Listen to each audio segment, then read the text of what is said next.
Quando Lucas instalou câmeras escondidas no quarto de sua avó de 72 anos, Dona Zefa, ele queria provas. Provas de que ela maltratava sua bisneta. Provas de que era hora de mandá-la para um lar de repouso. O que as câmeras gravaram às 3 da manhã o destruiu. E agora, eu vou te contar exatamente o que ele viu. Mas antes, eu preciso que você entenda uma coisa. Esta não é uma história sobre tecnologia, não é uma história sobre câmeras. É uma história sobre o que acontece quando finalmente você vê o que sempre esteve ali.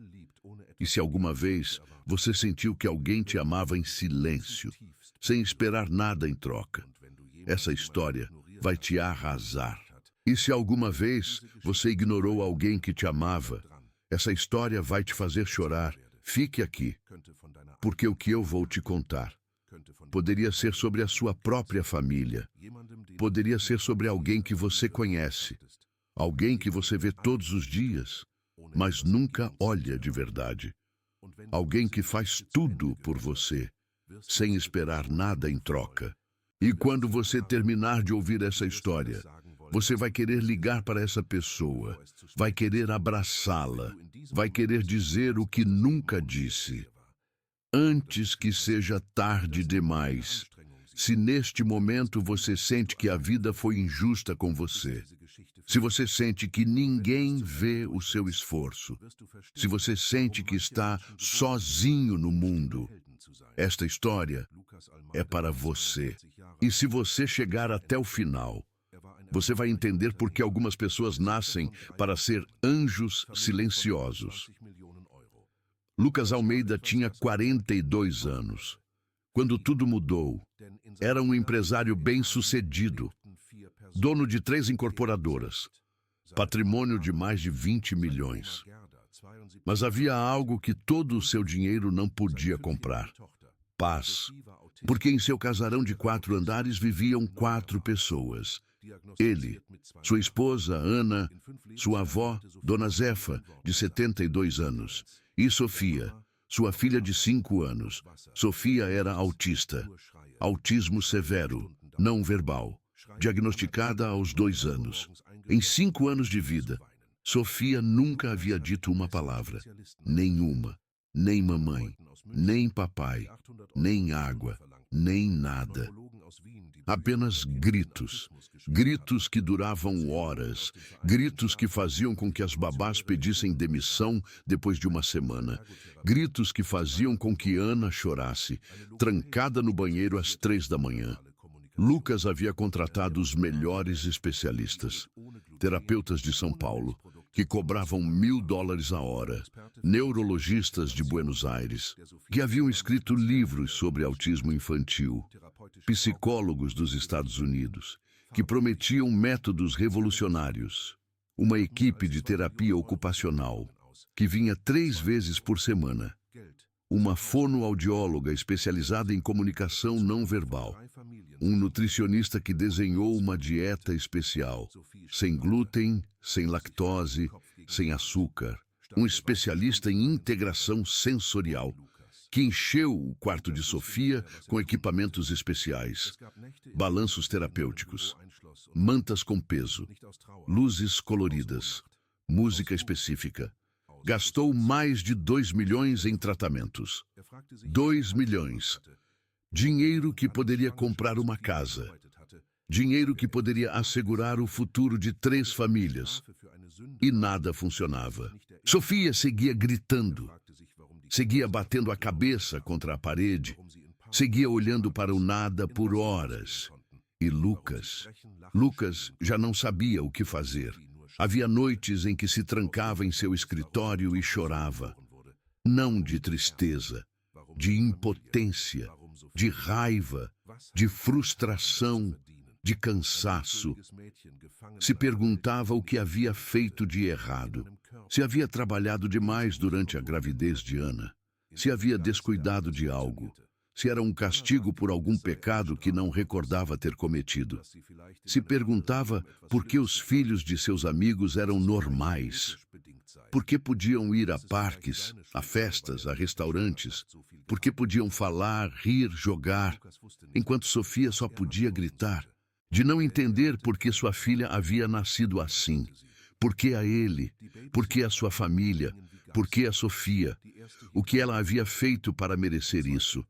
Uma menina inocente, aprisionada em um mundo que não podia entender, em um corpo que não podia controlar, em uma mente que funcionava de forma diferente. Ana lhe dizia que era castigo de Deus, que talvez tivessem feito algo de errado em outra vida, que talvez fosse genético, que talvez fosse culpa dele, por trabalhar tanto durante a gravidez. E Lucas não sabia o que responder, porque não tinha respostas. Ninguém as tinha. As babás iam e vinham como fantasmas. A primeira durou uma semana, a segunda, 3 dias.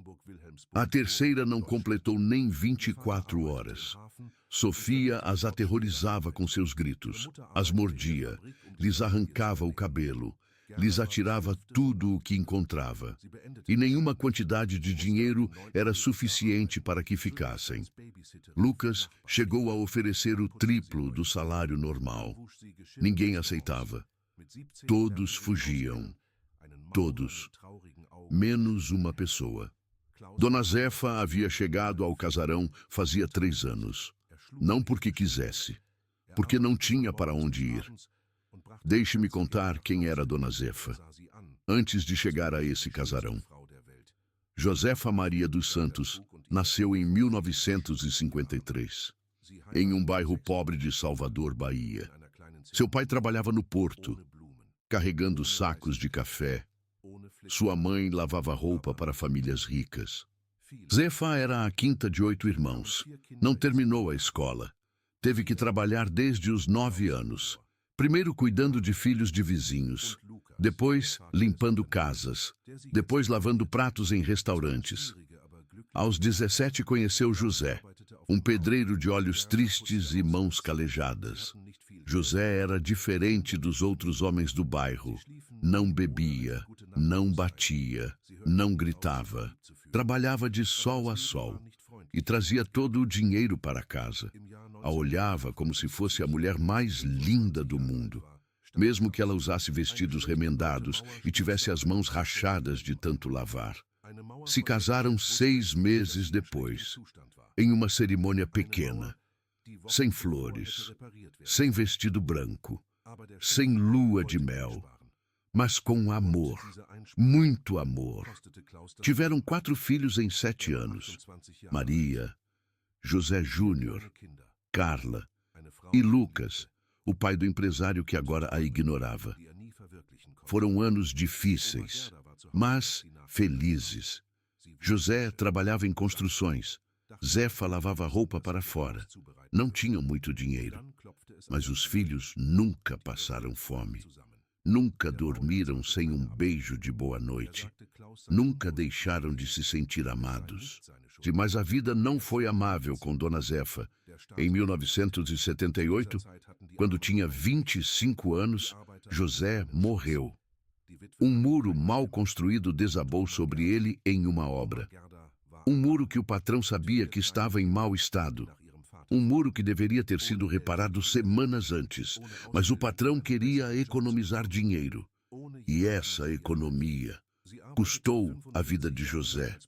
Tinha 28 anos, 4 filhos pequenos, uma esposa que o amava e sonhos que nunca pôde cumprir. Dona Zefa estava em casa quando chegou a notícia, lavando roupa, cantando, pensando no almoço que prepararia para José. E então, bateram na porta e o mundo dela desmoronou. O patrão não pagou indenização nenhuma. Disse que José tinha sido imprudente, que a culpa não era dele, que não devia nada. O governo não ajudou. Naquela época, os pobres não tinham direitos. Os trabalhadores não tinham proteção. As viúvas não tinham voz. E Dona Zefa ficou sozinha, com 4 filhos pequenos que perguntavam pelo pai, sem dinheiro para o funeral, sem estudos para conseguir um emprego melhor, sem ninguém que a ajudasse. Trabalhou limpando casas de ricos durante 45 anos. E quando seu corpo não aguentou mais, quando seus joelhos não podiam mais se ajoelhar para esfregar pisos, quando suas mãos não podiam mais torcer panos de chão, só lhe restava uma opção: viver com seu neto, Lucas, o único de seus netos que tinha dinheiro, o único que podia sustentá-la. Ana não ficou nada feliz com a decisão, desde o primeiro dia. Deixou claro que Dona Zefa era um peso, um estorvo, uma boca a mais para alimentar. Deu a ela o quarto menor da casa, um quarto no porão, sem janela, com uma cama velha e um banheiro compartilhado, e estabeleceu regras. Dona Zefa não podia subir ao segundo andar. Eles não podia usar a cozinha principal. Não podia falar com as visitas. Não podia estar na sala quando havia convidados. Era como se quisesse que ela fosse invisível. E Dona Zefa obedeceu, sem se queixar, sem protestar. Levantava cedo, tomava um café amargo no quarto e passava o dia assistindo televisão num aparelho velho que Lucas tinha dado. Quase não falava, quase não pedia nada. Era como um fantasma que todos preferiam ignorar. E ninguém, absolutamente ninguém, perguntava como ela estava. Ninguém perguntava se ela precisava de alguma coisa. Ninguém perguntava se ela estava triste. Ninguém perguntava se sentia falta da sua casa, se sentia falta da sua vida, se sentia falta de ser alguém. Ana a chamava de a velha quando falava com as amigas ao telefone. É um estorvo, um peso. Come, dorme e não faz nada. Só está aí, ocupando espaço. Não sei por que o Lucas insistiu em trazê-la. Devia estar num lar de repouso com os outros velhos. As amigas concordavam. Claro, amiga, é sua casa. Não tem por que aguentar isso. Ana também falava mal dela nos jantares, quando chegavam convidados. Dona Zefa tinha que ficar no porão. Não quero que a vejam. É vergonhoso. Uma senhorinha do interior numa casa como essa. Lucas não dizia nada. Deveria ter defendido a avó. Deveria ter posto limites na esposa. Mas estava tão ocupado trabalhando que nem sequer processava o que acontecia. E o silêncio. O silêncio é cumplicidade. Quando você não defende alguém, você está do lado de quem ataca, mesmo que não queira admitir. Dona Zefa escutava tudo do quarto no porão. As paredes eram finas e ela tinha boa audição, mas nunca disse nada, nunca se queixou, nunca chorou na frente de ninguém. Apenas esperava. Esperava o momento de poder fazer algo útil, algo que demonstrasse que ainda servia para alguma coisa, algo que justificasse sua existência naquela casa. E esse momento chegou quando conheceu Sofia. A primeira vez que Dona Zefa viu a bisneta, algo estranho aconteceu. Algo que não pode ser explicado com palavras. Algo que só quem já viveu uma perda profunda pode entender. Sofia tinha 2 anos. Estava em plena crise, gritando, batendo a cabeça no chão, arrancando os cabelos, mordendo tudo que encontrava. A babá da vez chorava num canto, com o rosto vermelho dos tapas que Sofia lhe tinha dado. Ana gritava que não aguentava mais, que ia enlouquecer, que precisavam interná-la em algum lugar. Lucas não estava, como sempre. Estava no escritório, assinando contratos, ganhando dinheiro, fugindo da realidade da própria casa.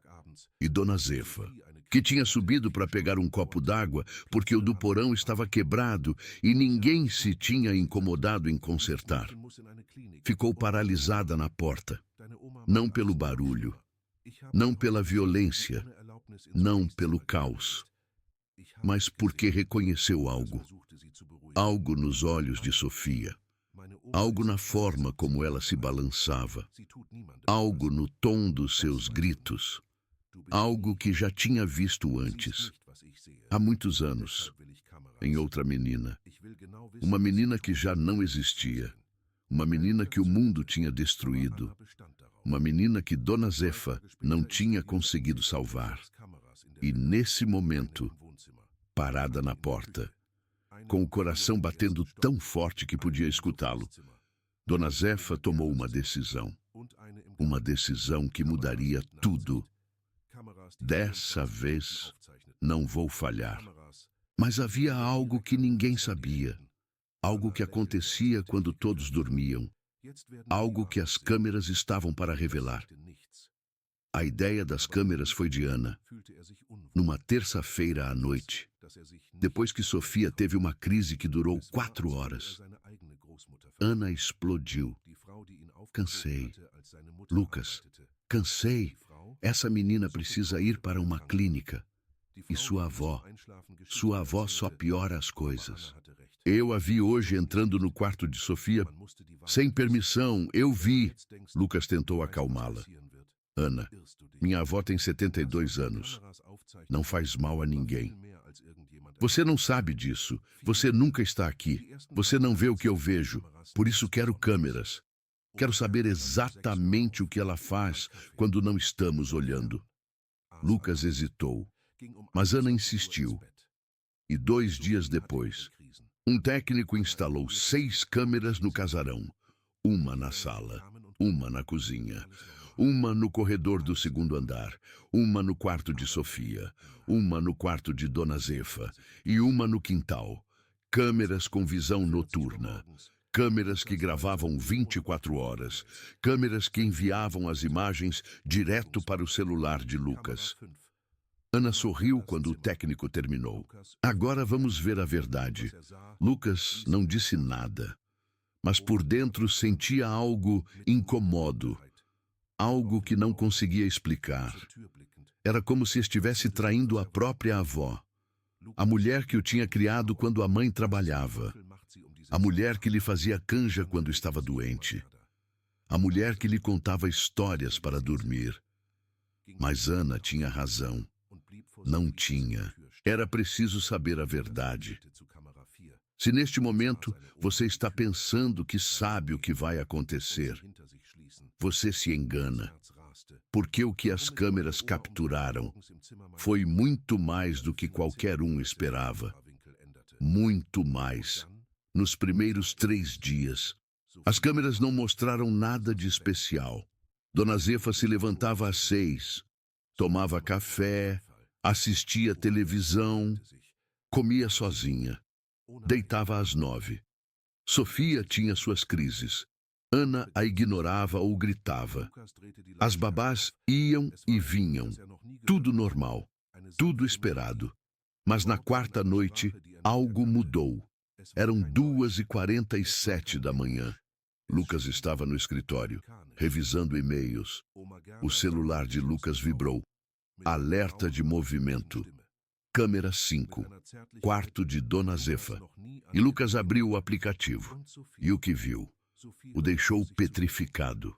Dona Zefa estava de pé, no meio da escuridão, com os olhos abertos, olhando fixamente para a porta, como se estivesse esperando alguma coisa. Lucas sentiu um arrepio na espinha. Que diabos ela está fazendo acordada a essa hora? Pensou ele. Então, Dona Zefa se moveu, lentamente, saiu de seu quarto, subiu as escadas e parou em frente à porta do quarto de Sofia. Lucas mudou para a câmera 4 e viu sua avó abrir a porta, entrar e fechar atrás dela. O coração de Lucas acelerou. Por que minha avó está no quarto da minha filha às 3 da manhã? Seus dedos tremiam enquanto ele mudava o ângulo da câmera. E então, ele viu. Sofia estava acordada, sentada na cama, se balançando para frente e para trás, como sempre fazia antes de uma crise. Dona Zefa se aproximou, devagar, sem pressa. Sentou-se na beira da cama e começou a cantar. Lucas aumentou o volume. Era uma canção que ele nunca tinha escutado.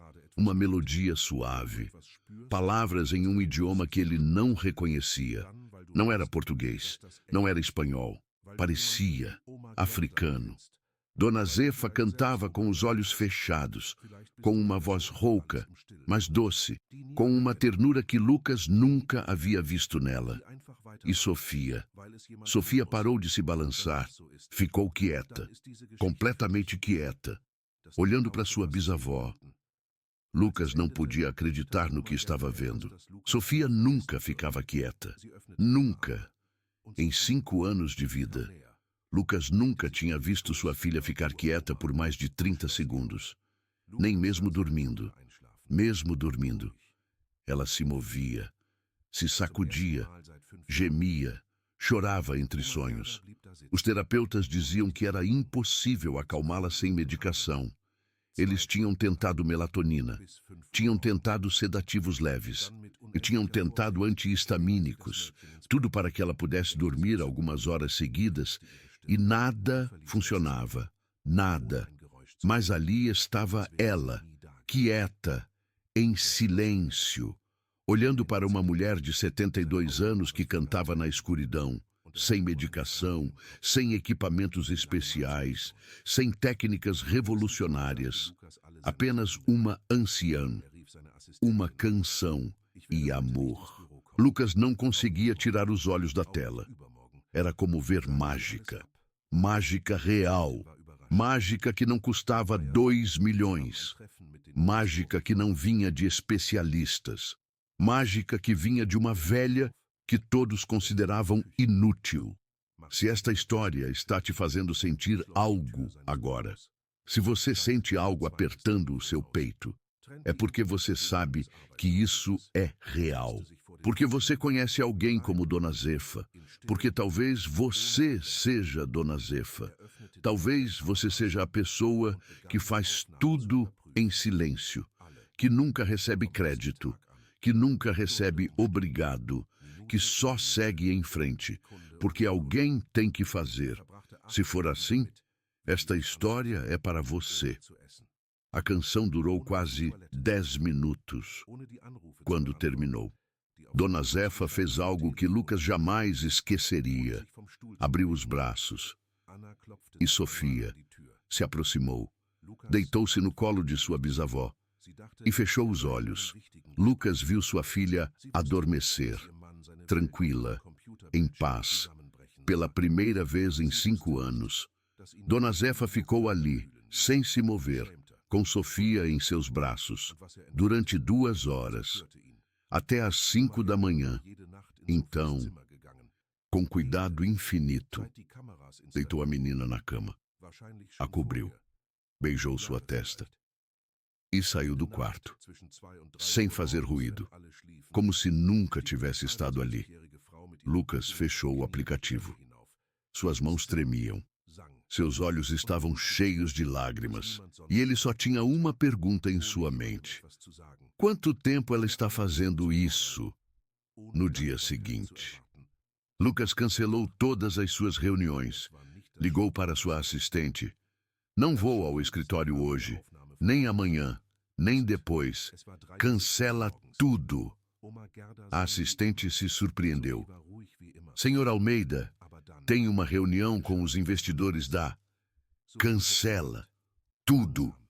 Ele desligou o telefone, foi para a cozinha, preparou uma xícara de café, fechou a porta de seu escritório, desligou seu segundo telefone, desconectou a internet do computador de trabalho e sentou-se em frente à tela, sozinho, em silêncio, sem distrações.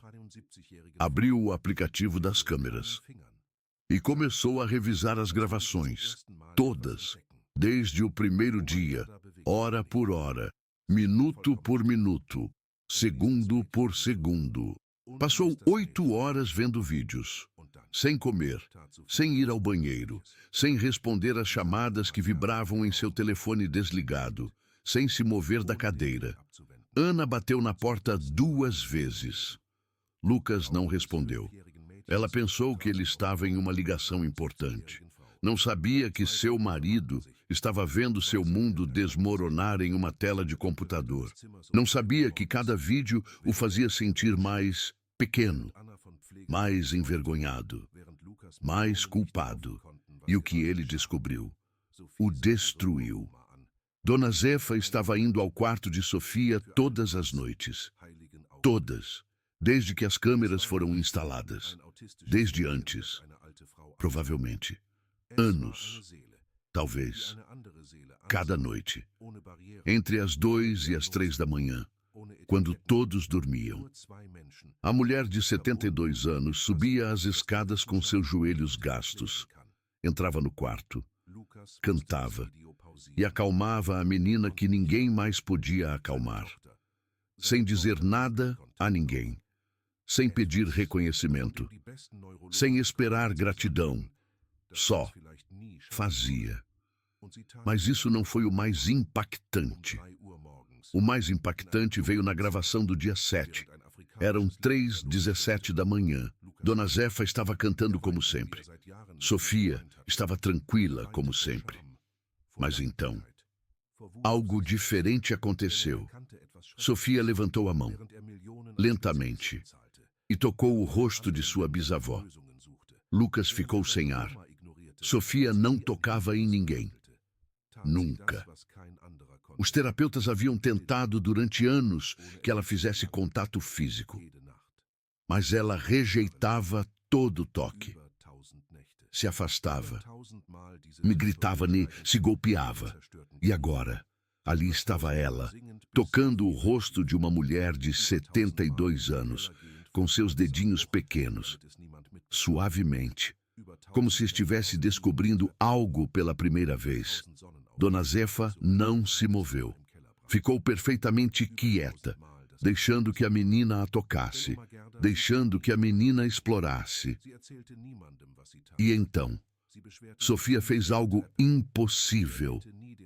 Ele olhou para Dona Zefa nos olhos, diretamente, sem desviar o olhar, pela primeira vez em sua vida. Os olhos de uma menina de 5 anos encontrando-se com os olhos de uma mulher de 72. 2 mundos se conectando. 2 almas se reconhecendo. Na escuridão de um quarto às 3 da manhã. Enquanto o resto do mundo dormia. Enquanto Ana sonhava com lares de repouso. Enquanto os milhões de Lucas não podiam comprar o que estava acontecendo. Sofia olhou para sua bisavó. E por um momento, por um breve e sagrado momento, não era uma menina autista olhando para uma senhora idosa. Era uma alma olhando para outra alma, sem barreiras, sem diagnósticos, sem etiquetas. Apenas 2 seres humanos, conectados por algo que a ciência não pode explicar.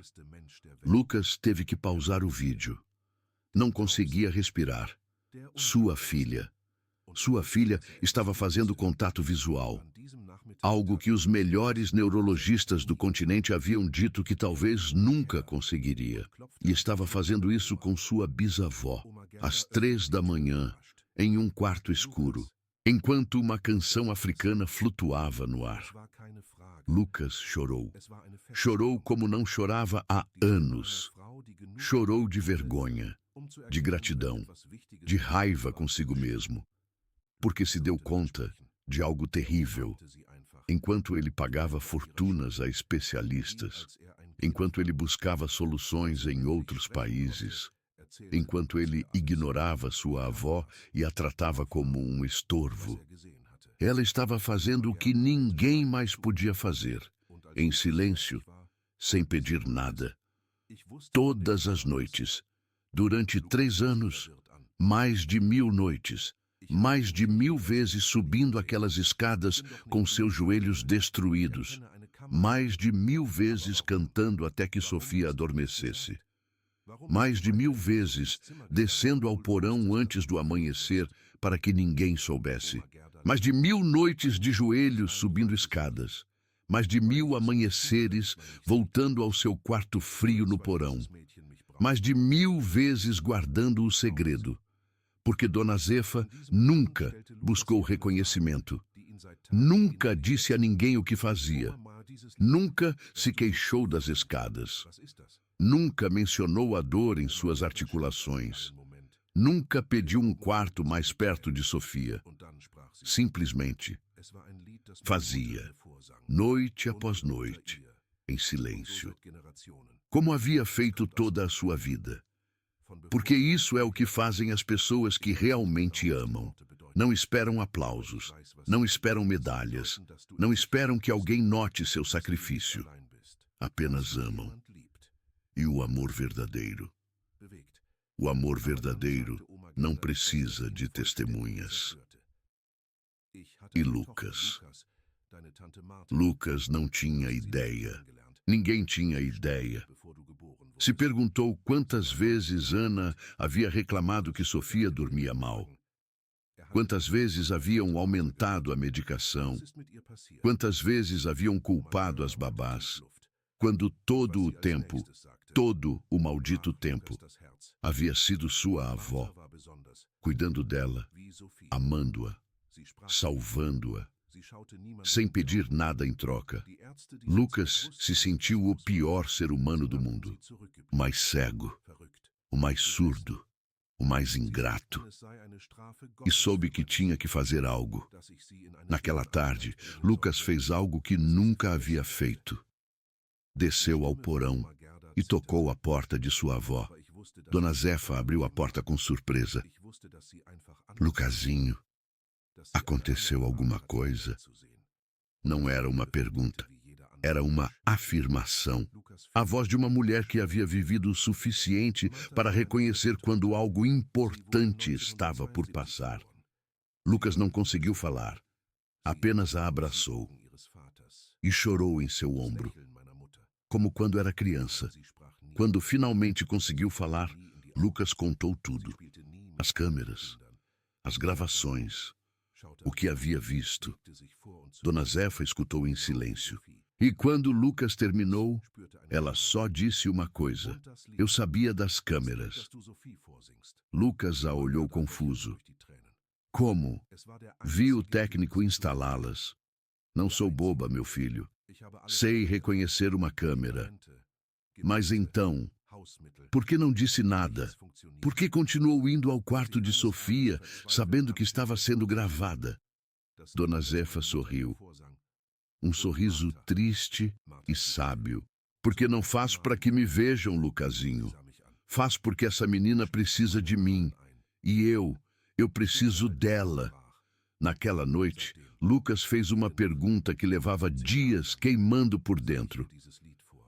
Vó, essa canção, aqui a senhora canta para Sofia. O que é? Dona Zefa ficou em silêncio por um longo momento. Seus olhos se encheram de lágrimas. E então falou. Eu era uma canção que minha mãe me cantava. E a mãe dela a ela. E assim por gerações. Vem da África. De antes de nos trazerem para cá. Não sei exatamente o que dizem as palavras, mas sei o que significam. Significam que você está a salvo, que não está sozinha, que alguém te ama. Lucas assentiu, comovido. Mas então Dona Zefa disse algo que o destroçou por completo. Eu tinha uma filha, Lucasinho, sua tia Marta. Você não a conheceu. Morreu antes de você nascer. Tinha 19 anos. Lucas sentiu um vazio no estômago. Nunca havia ouvido falar de uma tia Marta. O que aconteceu com ela? Dona Zefa respirou fundo. E o que disse a seguir lhe partiu o coração. Marta era especial, como Sofia. Não falava, não olhava nos olhos. Os doutores daquela época não sabiam o que era. A chamavam de retardada, louca, possuída. Diziam que era castigo de Deus pelos meus pecados, que eu devia levá-la a um manicômio, que eu devia me esquecer dela. A voz de Dona Zefa tremia. Mas eu sabia que não era nada disso. Eu sabia que só era diferente, que tinha uma forma distinta de ver o mundo e que merecia amor como qualquer outra pessoa. Lucas sentia que o ar se tornava pesado. Marta era minha terceira filha. Nasceu em 1972. Era linda. Tinha os olhos grandes do pai, o sorriso da minha mãe, mas nunca falou, nunca olhou nos olhos, nunca brincou com outras crianças. Se sentava sozinha, olhava à parede, se balançava de frente para trás, igual a Sofia. Lucas sentiu um calafrio. E a canção que a senhora canta para Sofia. Dona Zefa sorriu através das lágrimas. Era a única forma de acalmá-la. A única. Provei tudo. Medicinas, rezas, remédios caseiros. Nada funcionava. Até que uma noite, desesperada, comecei a cantá-la. A canção que minha mãe me cantava. E Marta ficou quieta. Pela primeira vez na vida, me olhou e adormeceu em meus braços. A voz da anciã se quebrou. Desde então, todas as noites, durante 17 anos, cantei essa canção para ela. Todas as noites, sem falhar uma só vez. Lucas sentiu as lágrimas caírem por seu rosto. O que aconteceu com ela? Como morreu? Dona Zefa fechou os olhos. Um dia a levei ao mercado. Só um momento. Só para comprar pão. Ela tinha 19 anos. Já era grande. Acreditava que poderia ficar sozinha um minuto enquanto eu pagava. Só um minuto. E quando me virei, ela já não estava mais lá. A procurei por todo o mercado. Gritei seu nome. Corri pelas ruas. Pedi ajuda. Ninguém a havia visto. A buscamos por 3 dias. A polícia, os vizinhos, toda a comunidade. Caminhei dia e noite, sem comer, sem dormir, gritando seu nome até ficar sem voz. E ao 3º dia, a encontraram no rio. Dona Zefa se deteve. Sua voz tremia. Suas mãos tremiam. Todo o seu corpo tremia com o peso de um recordo que levava guardado por mais de 50 anos. Estava sentada na orila, olhando a água, como se estivesse esperando por ela, como se soubesse que ia encontrá-la ali.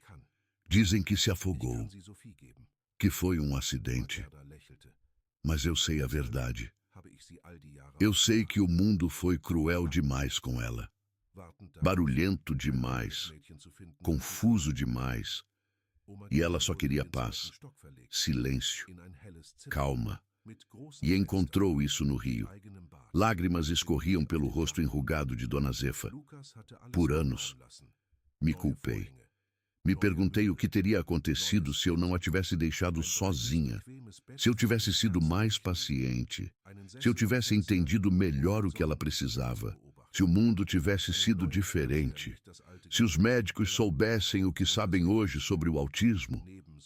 Dona Zefa olhou para Lucas com uma intensidade que ele nunca esqueceria.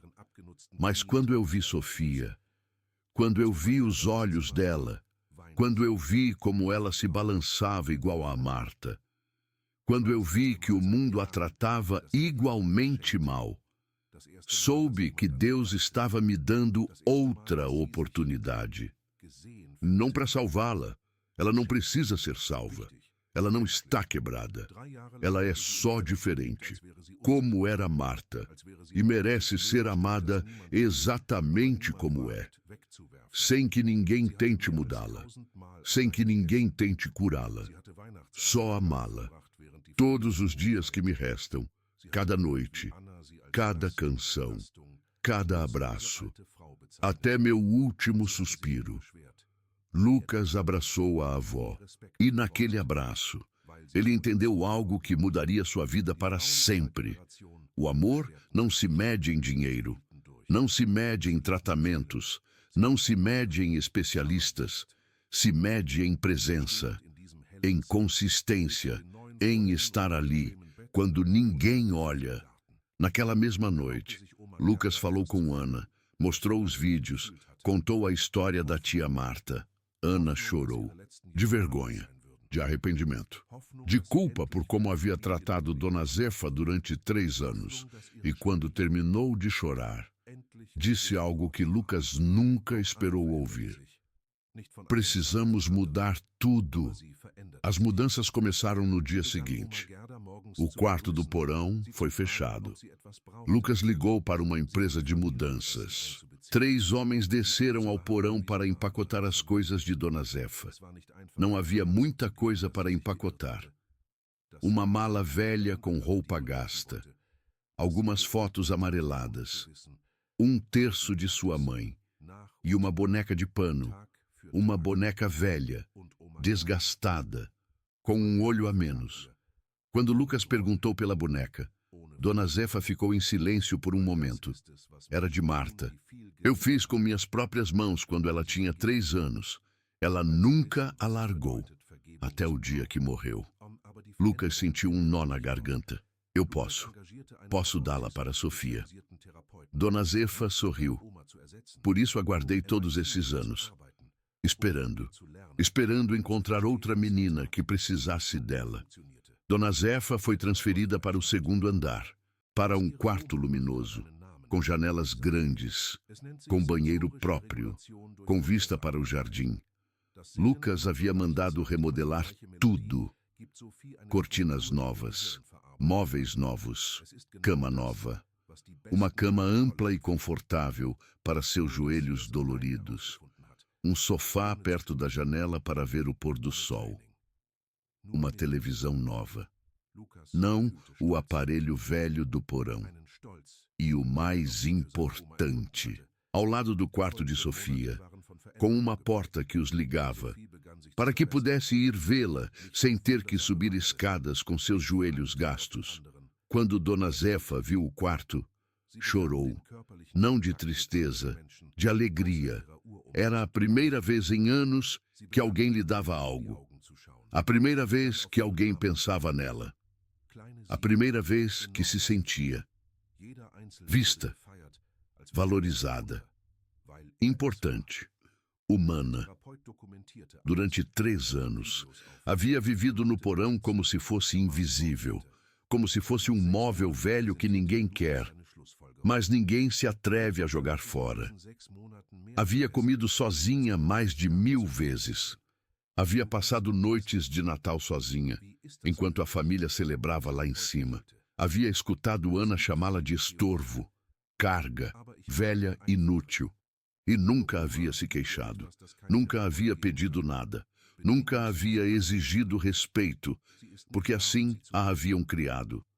As mulheres de sua geração não se queixavam, aguardavam, sofriam em silêncio, seguiam em frente, mas agora, parada naquele quarto luminoso, com as cortinas novas e a cama confortável e a vista para o jardim, Dona Zefa se permitiu sentir algo que não sentia há muito tempo.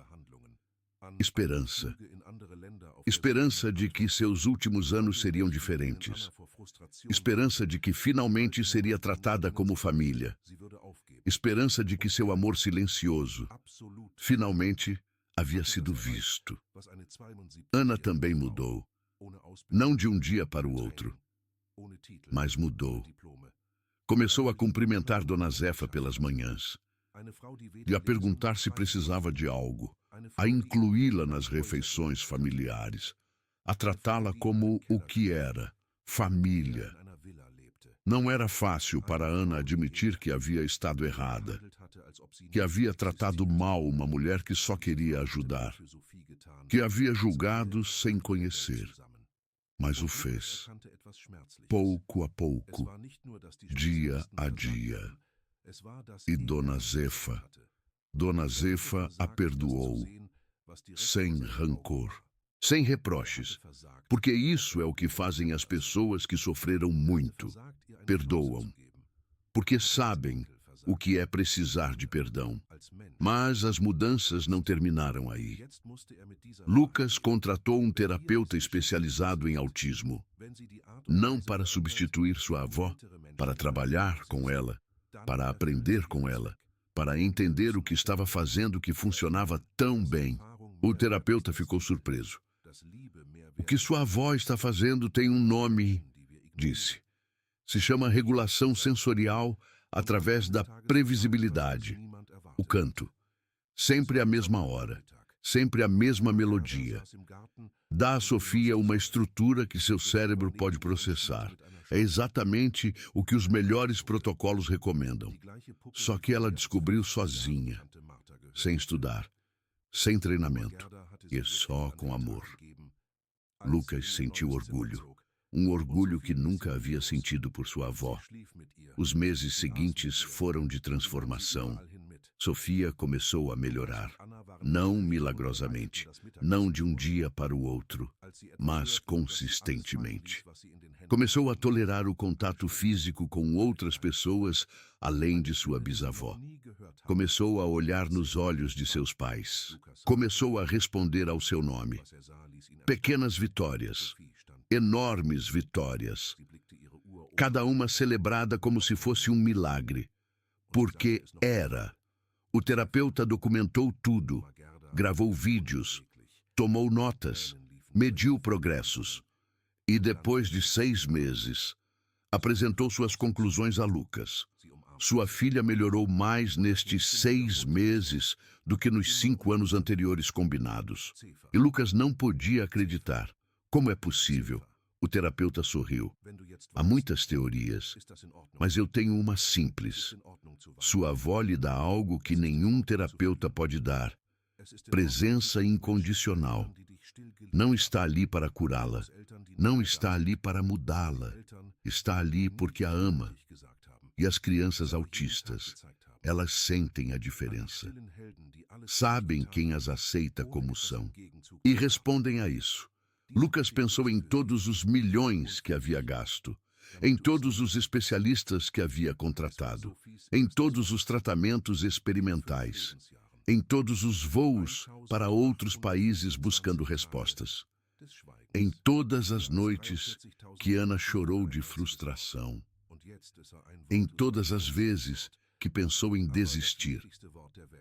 E ninguém, absolutamente ninguém, havia conseguido o que uma mulher de 72 anos, sem estudos, sem treinamento, sem títulos, sem diplomas, havia conseguido com uma canção e um abraço. Uma mulher que não sabia ler nem escrever. Uma mulher que havia limpado casas a vida inteira. Uma mulher que dormia num quartinho nos fundos enquanto ele vivia num casarão. Uma mulher que ele havia tratado como se não existisse. Essa mulher havia feito mais por Sofia do que todos os especialistas do mundo juntos. E Lucas se deu conta de algo doloroso. Não era só que os especialistas tinham falhado, era que ele havia falhado. Havia falhado em ver o que tinha diante dos seus olhos. Havia falhado em escutar sua avó. Havia falhado em dar uma oportunidade. Havia falhado como neto, como pai, como ser humano. E agora? Agora tinha que viver com essa verdade. Se esta história está te ensinando algo, se está mudando a forma como você vê as pessoas mais velhas na sua vida, então está cumprindo seu propósito, porque precisamos lembrar que a experiência vale mais que os títulos, que o amor vale mais que o dinheiro, que as pessoas que ignoramos podem ser as mais importantes. E então, um dia, aconteceu algo que ninguém esperava. Era um domingo à tarde. Dona Zefa estava sentada no jardim, tomando um solzinho. Sofia estava ao seu lado, brincando com uma boneca de pano. Uma boneca velha. A mesma boneca que havia pertencido à tia Marta há mais de 50 anos. Dona Zefa havia dado para Sofia no dia em que se mudou para o quarto novo. E Sofia não a soltava nunca. Dormia com ela, comia com ela, a levava para todos os lados. Lucas e Ana estavam na cozinha, preparando o almoço. Um belo PF, arroz, feijão, bife acebolado. a comida preferida da Sofia, quando escutaram algo que os fez largar tudo o que tinham nas mãos. Uma voz pequena, uma voz que nunca haviam escutado. Zé-Fá. Lucas correu para o jardim e o que viu o deixou paralisado. Sofia estava de pé, olhando para sua bisavó, com a boca aberta, e voltou a dizer: Zefa. Dona Zefa ficou imóvel, com lágrimas correndo pelas suas bochechas enrugadas. E então abriu os braços. Sofia correu para ela. Se abraçaram. E a menina repetiu a palavra, uma e outra vez: Zefa, Zefa, Zefa. Se você está chorando agora mesmo, está tudo bem chorar. Está tudo bem sentir. Está tudo bem lembrar das pessoas que te amaram em silêncio, dos avós que já se foram, dos pais que nunca disseram te amo, mas demonstraram a cada dia, das pessoas invisíveis que fizeram tudo por você, sem esperar nada em troca. Essa história é para eles e para você, para que nunca esqueça. Era a primeira palavra de Sofia. Em 5 anos de vida, 1825 dias de silêncio, mais de 43 mil horas, sem uma só palavra. E agora, uma palavra, uma só palavra, mas a palavra mais importante do mundo. Pense nisso por um momento. A primeira palavra de uma criança. Os pais sonham com esse momento, o esperam, o anseiam. Imaginam que será mamãe ou papai. Uma palavra que valide todo o sacrifício, todo o amor, todo o esforço. Mas a primeira palavra de Sofia não foi mamãe, não foi papai, não foi água, nem comida, nem brinquedo. Não foi nenhuma das palavras que os terapeutas haviam tentado ensinar-lhe durante 3 anos. Foi Zefa, o nome da mulher que a amou em silêncio durante anos. A mulher que todos ignoravam. A mulher que todos queriam mandar para o lar de repouso. A mulher que cantava a cada noite enquanto o mundo dormia, sem pedir nada em troca. Os vizinhos escutaram os gritos de alegria. Pensaram que algo ruim havia acontecido, que alguém estava ferido, que havia uma emergência. Mas era tudo o contrário. Era o som de um milagre. Um milagre que havia tardado 5 anos para chegar. 1825 dias. 43.800 horas de espera. 2.628.000 minutos de silêncio. E, finalmente, uma palavra. Um milagre feito de paciência, de consistência, de noites sem dormir, de escadas subidas com joelhos gastos, de canções cantadas na escuridão, de amor puro e incondicional, o tipo de amor que não se ensina em universidades, o tipo de amor que não se compra com dinheiro, o tipo de amor que só conhecem as pessoas que sofreram muito e que escolhem seguir amando, apesar de tudo. Lucas se ajoelhou junto a elas, Ana também, e os 4 se abraçaram, uma família. E, finalmente, uma família de verdade. Pela primeira vez, os dias que seguiram foram diferentes. Tudo era diferente. O ar da casa era diferente. Já não havia tensão, já não havia silêncios incômodos, já não havia olhares de desprezo, havia risos, havia conversas, havia amor. Lucas começou a passar mais tempo com sua avó. Perguntava sobre sua vida, sobre sua infância, sobre seu marido, sobre seus outros filhos, sobre Marta, especialmente sobre Marta. E Dona Zefa contava histórias que nunca havia contado a ninguém, histórias de dor, histórias de perda, histórias de sobrevivência, histórias de amor. E Lucas escutava, pela primeira vez na sua vida, Escutava, não para responder, não para opinar, só para entender, para conhecer a mulher que havia criado seu pai, a mulher que havia sofrido mais do que ele jamais sofreria, a mulher que, apesar de tudo, seguia amando, seguia dando, seguia sendo luz na escuridão. Ana também mudou sua relação com Dona Zefa. Começaram a cozinhar juntas. Receitas antigas da família de Dona Zefa. Pratos que não se faziam desde há décadas.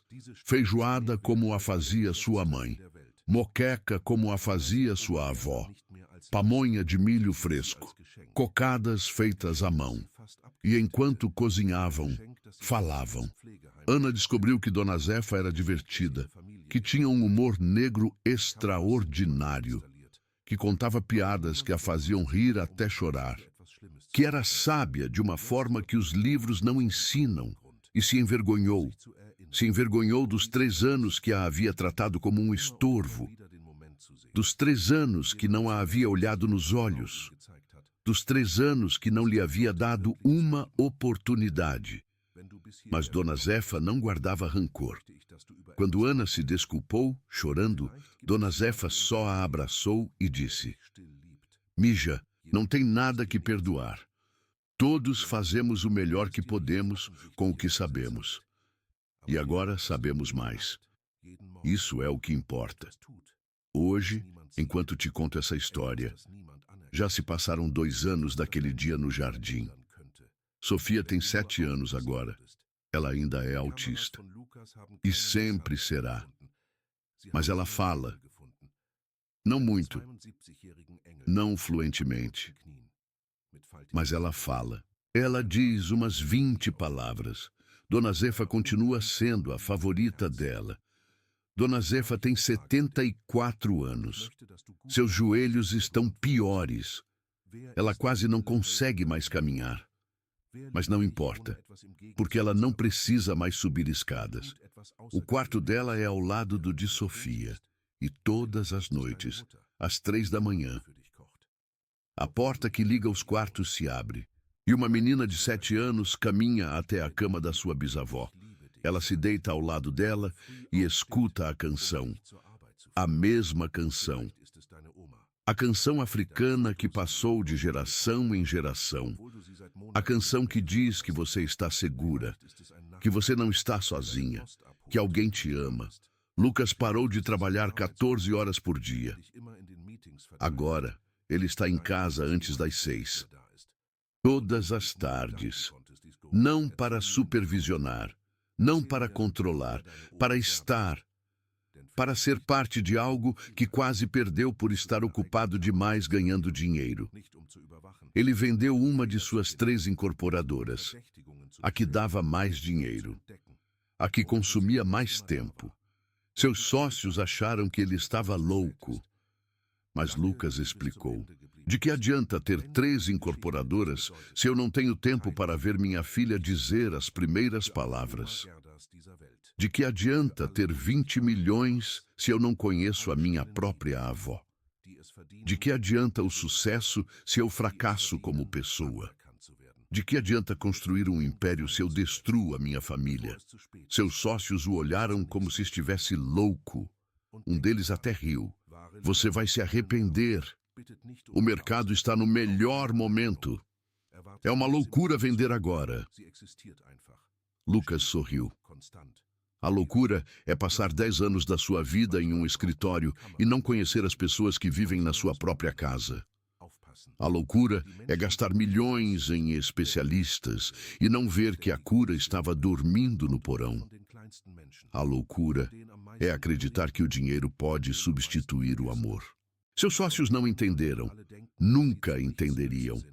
Porque alguns homens medem o sucesso em números, em contas bancárias, em propriedades, em carros luxuosos. Mas Lucas aprendeu outra forma de medir o sucesso, em abraços, em palavras, em tempo, em presença. Ele não buscava mais que o entendessem. Ele não buscava mais aprovação. Ele não buscava mais nada. Ele havia encontrado o que realmente importa. Agora, Cada tarde, Lucas chega em casa e faz algo que nunca fazia antes. Ele se senta no jardim com a sua avó. Eles tomam café juntos. Eles olham o pôr do sol. E eles conversam. Ou às vezes não conversam. Às vezes, eles só estão ali, juntos, em silêncio. E esse silêncio vale mais do que todas as reuniões de negócios do mundo. Ana não vê mais Dona Zefa como um fardo. Ela a vê como um presente que quase rejeitou, um presente que quase mandou para um lar de repouso, um presente que salvou a sua família. As câmeras continuam instaladas, mas ninguém as revisa mais para procurar provas de algo ruim. Agora, Lucas as revisa por outra razão, para lembrar, para nunca esquecer, para ver, uma e outra vez, o momento em que uma mulher de 72 anos o ensinou o que significa amar de verdade. Se você chegou até aqui, quero que pense em algo. Talvez haja alguém na sua vida que te ama em silêncio. Alguém que não te diz. Alguém que não te demonstra de formas óbvias, mas que está ali, todas as noites, todas as madrugadas, fazendo algo que ninguém vê, algo que ninguém reconhece, algo que poderia mudar a sua vida, se você prestasse atenção. As câmeras de Lucas não encontraram uma maltratadora. Encontraram um anjo de 72 anos, com joelhos gastos, com mãos enrugadas, com uma canção africana nos lábios e um amor infinito no coração. Agora eu tenho uma pergunta para você, e quero que você pense bem antes de responder. Quem é o anjo silencioso na sua vida? Quem te ama sem esperar nada em troca? Quem está fazendo algo extraordinário enquanto você não olha? Pode ser a sua mãe, que continua cozinhando para você, mesmo que você não more mais com ela. Pode ser o seu pai, que nunca te diz "eu te amo", mas se levanta cedo para te levar ao trabalho. Pode ser a sua avó, que guarda as suas fotos na carteira, mesmo que você não a visite há meses. Pode ser um vizinho que recolhe a sua correspondência quando você não está. Pode ser um colega de trabalho que sempre te defende nas reuniões. Pode ser alguém que já não está e que você nunca pôde agradecer. Me conte nos comentários. Me conte quem é a sua Dona Zefa, porque talvez, só talvez, você precise instalar as suas próprias câmeras, não para vigiar, não para encontrar erros, não para confirmar suspeitas, para descobrir, para ver o que sempre esteve ali, para agradecer antes que seja tarde demais. Obrigado por ficar até o final. Se essa história te fez sentir algo, compartilhe. Não por mim, por todas as Donas Zefas do mundo, por todas as avós invisíveis, por todos os amores silenciosos, que merecem ser vistos, que merecem ser reconhecidos, que merecem ser celebrados, antes que seja tarde demais. Até a próxima história. E lembre-se, o amor verdadeiro não faz ruído, não pede aplausos, não precisa de reconhecimento, não espera nada em troca. Só existe, silencioso, constante, eterno. E às vezes se precisa de uma câmera para vê-lo. Às vezes se precisa parar, prestar atenção, olhar de verdade para as pessoas que temos ao lado. Porque o amor maior, muitas vezes, vem das pessoas mais pequenas, das mais ignoradas, das mais esquecidas, das que todos pensam que não servem para nada, mas que, na realidade, são tudo. As câmeras de Lucas não encontraram uma maltratadora. Encontraram algo muito mais valioso. Encontraram a prova de que o amor existe e de que, às vezes, está mais perto do que cremos. Só precisamos ter a coragem de olhar. Dona Zefa continua cantando, todas as noites, às 3 da manhã, a mesma canção. a mesma melodia, o mesmo amor, porque é isso que os anjos fazem. Amam, sem condições, sem limites, sem esperar nada em troca. Até que suas asas não aguentam mais, e então descansam, sabendo que fizeram o que vieram fazer, amar.